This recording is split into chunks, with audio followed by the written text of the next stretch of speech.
Howdy, partners. This is 7th Gen, and we're back.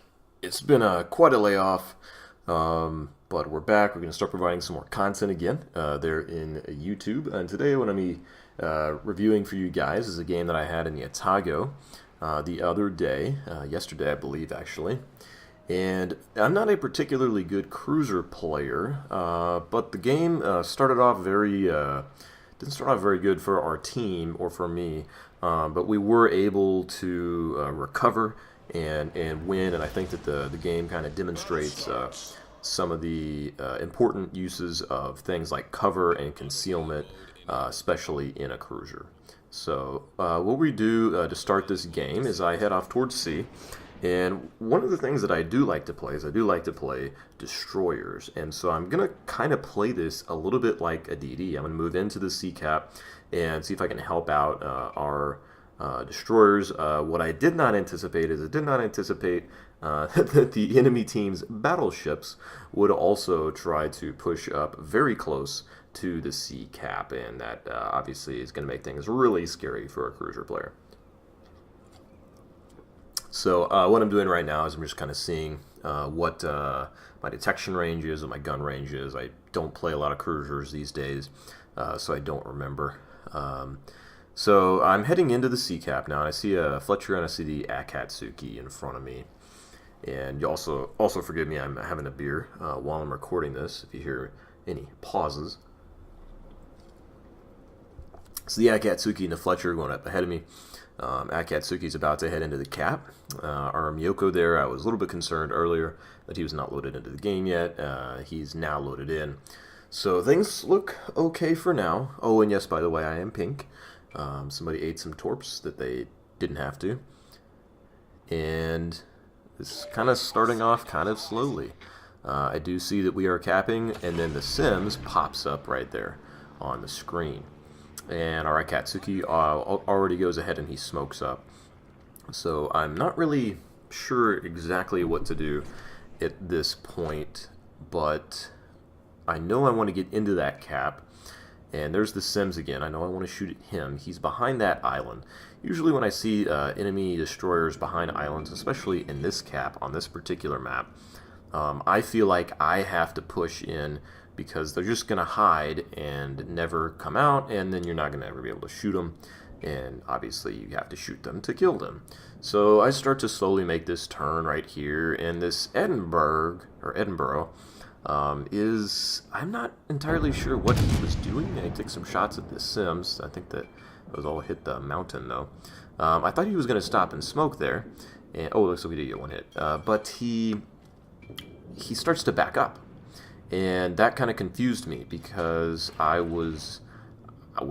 didn't think he was going to back up, so now I have to make my turn a little bit further to the left. I see the North Carolina is coming in here, and I'm just waiting right now for that Sims to pop out from behind that island. There's a Sims torps. I'm going to have to dial down the speed and turn because I don't want to obviously hit any of those torps. Torpedoes, direct front. And that one hits the island, so now I'm safe. So there's the Sims again. Let's take some shots off at him.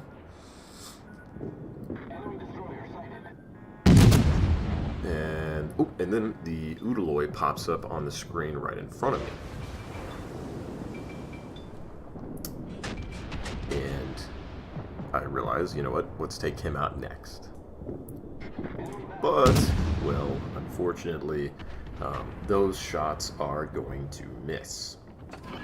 So now I'm not entirely sure what I need to be doing next.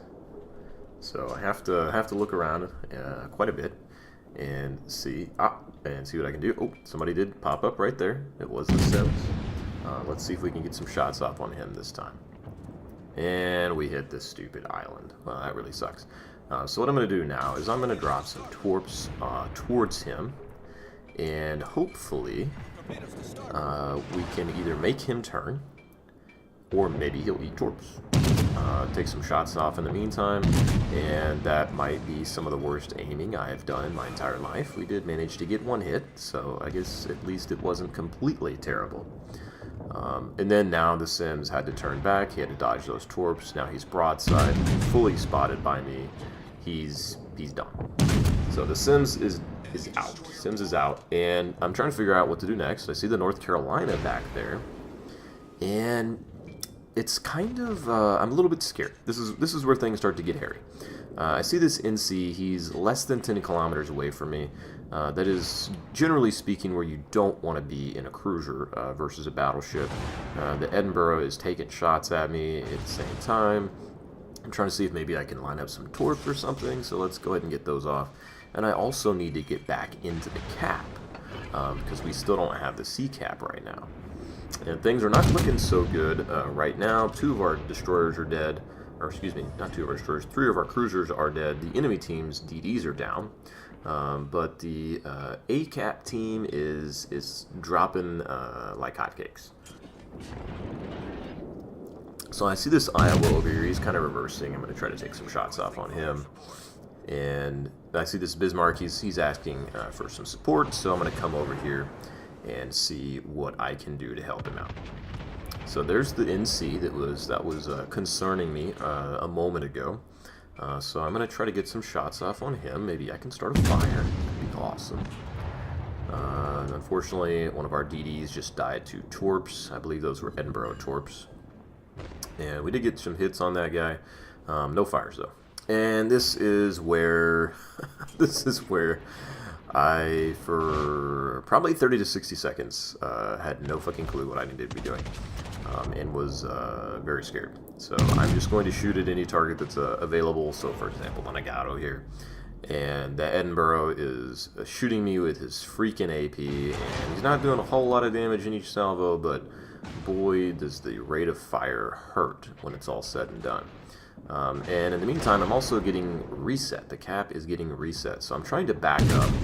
And unfortunately, at the time when I started backing up, I did not realize that the Bismarck was also backing up. So we touch tips here a little bit, and then more than just the tip now. And of course I'm pink, and so this is actually doing damage to me in the meantime, which is not good. So I start to put my rudder back straight ahead so that well, I don't keep getting team kill damage, and still trying to take some shots off on any ships that present themselves to me. So here's the Nagato.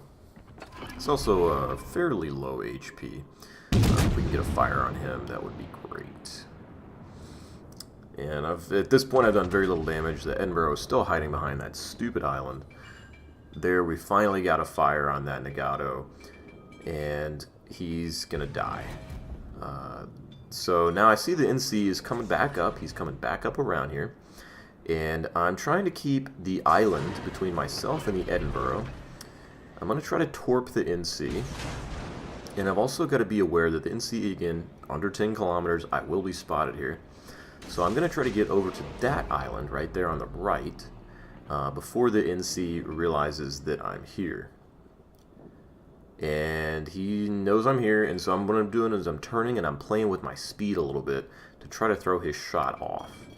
And I actually do. I throw it off a little bit. I think he overled me slightly. Yeah, you can see he overled. If I had been going full speed ahead and straight, I hadn't done that turn, that could have been potentially one-shotted right there. Edinburgh did launch torps, so I'm trying to dodge those right now as well. I'm trying to slow down as much as I can. And I'm also keenly aware of the fact that the NC is still there and getting ever closer. So I'm trying to figure out what his direction is. If you've ever done that in a cruiser or a destroyer, you can select your torps and see which way the enemy is heading. If they start to turn or back up or move forward, you can figure that out using the torpedo indicator, the gray line there. All stations, protect that target. So I'm going to come back around here now. I'm going to come, turn, and hopefully not get citadeled. His guns aren't pointing at me. That's awesome. I am in no danger from him. And so I'm going to turn and I'm going to head back up and out of the cap. I think our team on the A side needs some help. I don't think I was thinking about that at the time. I think I was thinking about just trying to get some damage on this guy and staying alive and maybe heading over to the B cap. I did see the Gneisenau now right there on the south side of B, so I do take some shots off on him. And if you look at the mini-map, you see there's an Izumo. Can't see that it's an Izumo, but it is an Izumo up there, and he's having some trouble with an Iowa, and that's who my next shots are going to go off on, that Iowa right there. He's a fairly low HP, 25k HP, so well below 1/3. I set a fire on him, and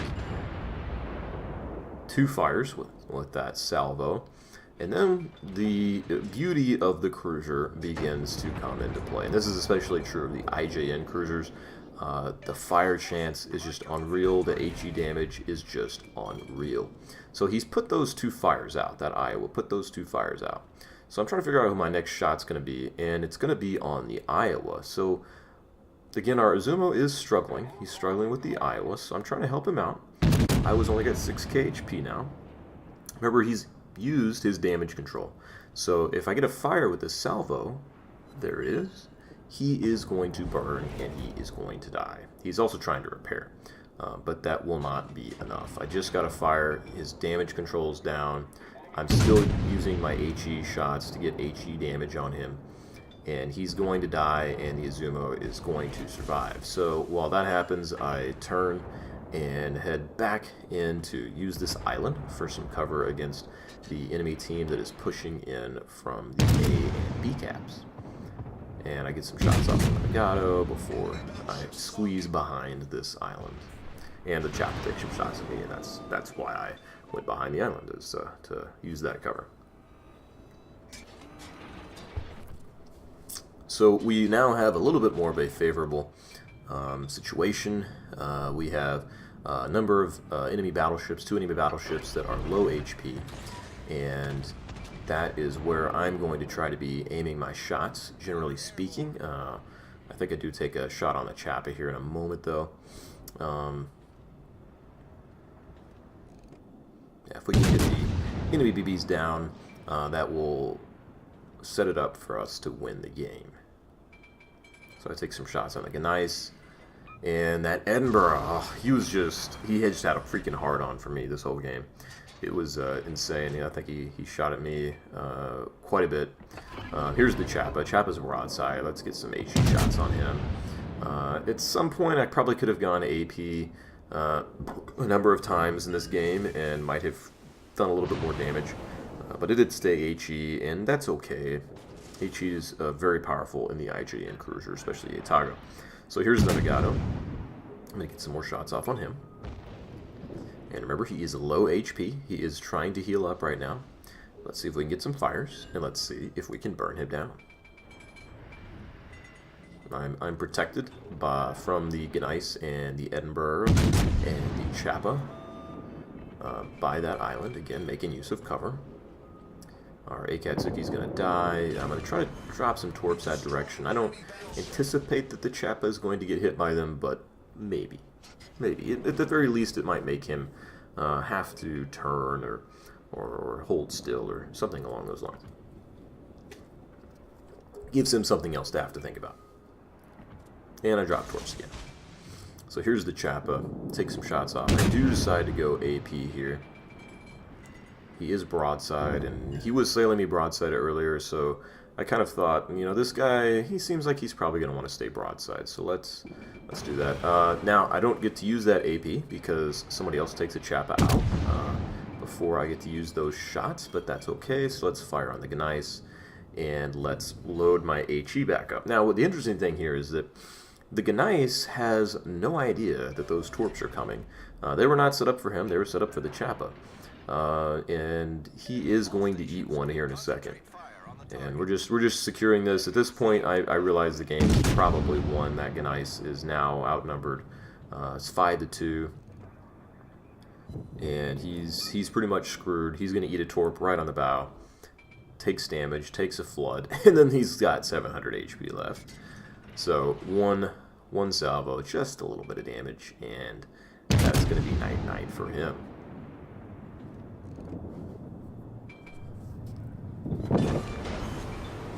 And then that stupid Edinburgh. Oh, this guy, like I said, he just had this insane hard-on for me, like the whole freaking game. So I go HE and this salvo, and then I switch to AP. And I'm trying to slow down here and see if I can get some shots on him before I go behind this island, and can't hit him at all. My aim was pretty atrocious here too. I think I needed to choke down a little bit. I think he kept angling away. Yeah, you can see from the minimap those shots, they overshoot, go over the top, hit some superstructure. And so I just head down here, and we're going to come around this island, and we're going to finish him off. And I'm saying in chat that it was a rough start, and it definitely was. We kind of got stuck, me especially, kind of got stuck in that sea cap because of all the BBs that were nearby. So here's some AP salvos. Salvo number 1. He disappears there for a second, and I was actually thinking, oh gosh, did he really just smoke up so that nobody can spot for him? Why would you do that? I mean, yes, it's pretty clear he's going to lose, but it seemed like a really poor decision at the end. I always, when I know I'm going to lose, I always try to do as much damage as I can, but maybe that's just a personal preference. And so shot 1, and here comes shot 2. Game is about to end, and boom, there's our Kraken. So it was a pretty rough start to begin that game. I had a number of aiming issues, but we did end up getting a Kraken, doing 81,000 damage. We got 5 kills, we helped cap, we helped support our team, and we made some excellent use of cover. There we are up near the top on the team score, and we did a lot of damage to a number of ships. And then, of course, the great thing about the Atago, we made 783,000 credits. That's net, by the way. That is net. So that was a rough game, but ended up being a good game. And sometimes you have those. Sometimes you have games that aren't that great. But thanks guys for stopping by, and I hope you guys have a great weekend. And wishing you nothing but Krakens.